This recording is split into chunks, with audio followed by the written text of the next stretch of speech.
कई सरकारों ने नए भवन की आवश्यकता को महसूस किया, पर इसे साकार करने का साहस किया गया माननीय प्रधानमंत्री नरेंद्र मोदी के नेतृत्व में। और 10 दिसंबर 2020 को संसद के नवनिर्मित भवन की आधारशिला रखी गई।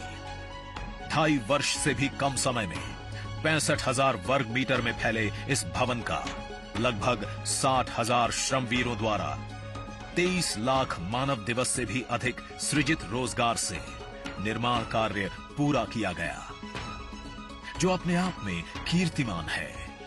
भारतीयों द्वारा भारतीयता के विचार से ओतप्रोत भारत के संसद भवन के निर्माण का शुभारंभ हमारी लोकतांत्रिक परंपराओं के सबसे अहम पड़ाव में से एक है। नए भारत के हर नागरिक की आकांक्षाओं और उज्जवल भविष्य को समर्पित संसद के नए भवन का निर्माण मौजूदा संसद भवन के प्रांगण में ही किया गया है। आने वाले समय में संसद के नए और मौजूदा भवन एक दूसरे के पूरक होंगे। इस भवन में प्रवेश के 6 द्वार हैं, जो भारतीय सभ्यता के अनुसार प्रकृति को अपनी कृतज्ञता व्यक्त करते हैं।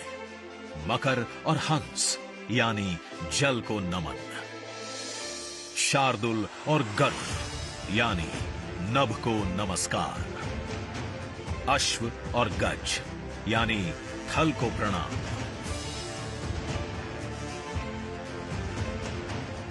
संसद के नए भवन का नया विराट लोकसभा कक्ष, जो राष्ट्रीय पक्षी मोर से प्रेरित है।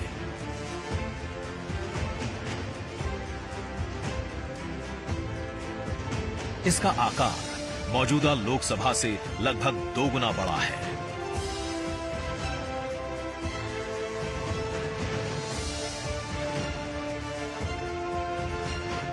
नया राज्यसभा कक्ष राष्ट्रीय पुष्प कमल से प्रेरित है।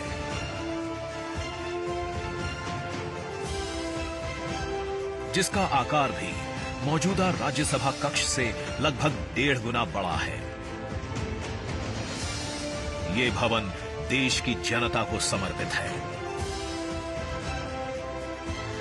इसलिए लोकसभा और राज्यसभा में जनता के स्वागत के लिए विशाल दर्शक दीर्घा का निर्माण किया गया है।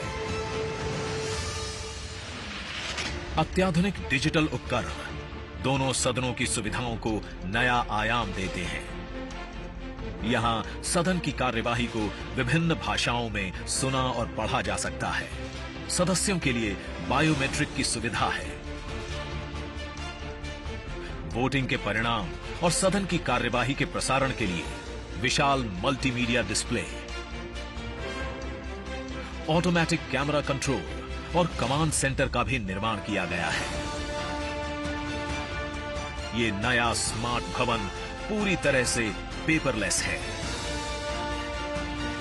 इस भवन के एक भाग में लोकसभा है, दूसरे में राज्यसभा।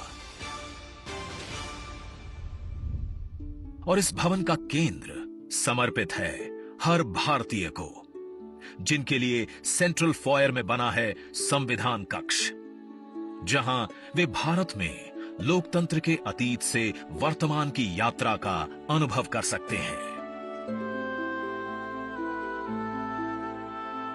यहीं भारत के संविधान की डिजिटल प्रतिरूपी भी रखी गई है। इसी सेंट्रल फॉयर में ऊपर की त्रिकोणीय छत से सूर्य की किरणें ब्रह्मांड का भ्रमण करते हुए पेंडुलम क्लॉक पर गिरती हैं। माननीय प्रधानमंत्री श्री नरेंद्र मोदी ने एक नया इतिहास रचा है। पूर्व की कई सरकारों ने नए संसद भवन की आवश्यकता पर चर्चा की थी। माननीय प्रधानमंत्री ने इस पर विचार किया और नए भारत के निर्माण की अपनी दूरदर्शिता के साथ उन्होंने नए संसद भवन का निर्माण कराया, जो हमारी विरासत और परंपराओं को आधुनिकता से जोड़ती है। साथियों, नए संसद भवन का निर्माण नूतन और पुरातन के सह अस्तित्व का उदाहरण है। ये नई संरचना लगभग 59,000 श्रम वीरों के योगदान से बनाई गई है। माननीय प्रधानमंत्री ने राष्ट्र की ओर से उनका आभार प्रकट किया है। 75 वर्ष पहले की स्वतंत्रता की भावना को पुनर्जीवित करते हुए माननीय प्रधानमंत्री ने आज तमिलनाडु के अधीनमों से सेंगोल को स्वीकार किया है। सेंगोल राष्ट्र के लिए न्यायपूर्ण और निष्पक्ष शासन का स्मरण कराता है। सेंगोल तमिल शब्द सेम्मई से लिया गया है, जिसका अर्थ है नीति परायणता। इसके शीर्ष पर न्याय के प्रतीक पवित्र नंदी अपनी अचल दृष्टि में विराजित हैं। ये वही सेंगोल है जिसे श्री जवाहरलाल नेहरू ने 14 अगस्त 1947 की रात को थिरुवावडथुरई आदीनम से एक अनुष्ठान के माध्यम से स्वीकार किया था, जिसका आयोजन भारतीय सभ्यता के अनुसार किया गया था। उसके बाद इस पवित्र सेंगोल को यथोचित सम्मान और स्थान न मिल सका, जो मिलना चाहिए था। कहानी मुड़ती है तमिलनाडु के कांचीपुरम की ओर, जहां पूजनीय कांची मठ का आसन है। 15 अगस्त 1978 मठ के 68वें प्रमुख परम पावन श्री चंद्रशेखरेंद्र सरस्वती स्वामीगढ़, जो महापेरियवा अर्थात प्रबुद्ध ज्येष्ठ के रूप में जाने जाते हैं, वे सेंगोल वृतांत को स्मरण करते हुए अपने अनुयायी डॉक्टर आर सुब्रमण्यम से इसका वर्णन करते हैं, जिसे उन्होंने अपनी किताब में स्थान दिया है। महापेरियवा ने बताया कि स्वतंत्रता दिवस के अवसर पर सेंगोल ने एक महत्वपूर्ण भूमिका निभाई थी। हमारे इतिहास की किताबों में यह तथ्य अवश्य होना चाहिए था, लेकिन गत कई वर्षों में कहीं भी इसका उल्लेख नहीं किया गया है। एक बार इस अद्भुत संस्मरण के सार्वजनिक होने पर तमिल मीडिया व प्रकाशनों ने इसे अपने संपादनों और वेबसाइटों में वरीयता दी। माननीय प्रधानमंत्री एक परंपरागत प्रतीक की खोज में थे। तत्पश्चात सेंगोल ने उनका ध्यान आकर्षण किया। उन्होंने इसकी जांच करवाई, जिसका प्रमाण मीडिया विश्लेषणों और पुस्तकों में मिला। आखिरकार सेंगोल की खोज पूरी हुई। यह ऐतिहासिक सेंगोल इलाहाबाद संग्रहालय में मिला। ये चोला साम्राज्य से चली आ रही हमारी भारतीय सभ्यतागत प्रथा है। चोला सदियों तक हमारे उपमहाद्वीप के अग्रणी साम्राज्यों में से एक थे। सबसे महत्वपूर्ण बात यह है कि सेंगोल के प्राप्तकर्ता के पास न्यायपूर्ण और निष्पक्ष रूप से शासन करने का आदेश होता है, जिसे तमिल में आणै कहा जाता है। इस विचार से माननीय प्रधानमंत्री प्रभावित हुए। उनके अनुसार जनता के लिए चुने गए लोगों को इस आदेश को कभी नहीं भूलना चाहिए।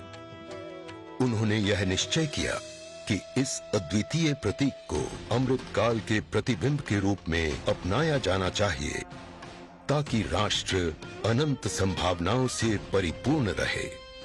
सेंगोल को आज सुबह संसद में उसके सुयोग्य स्थान पर स्थापित किया गया। यह सभी के लिए भारत सरकार के न्यायपूर्ण और निष्पक्ष शासन के अटूट संकल्प का स्मरण कराता है। इस दृढ़ता के साथ भारत विश्व गुरु के रूप में अपना यथोचित स्थान ग्रहण करने की ओर बढ़ रहा है।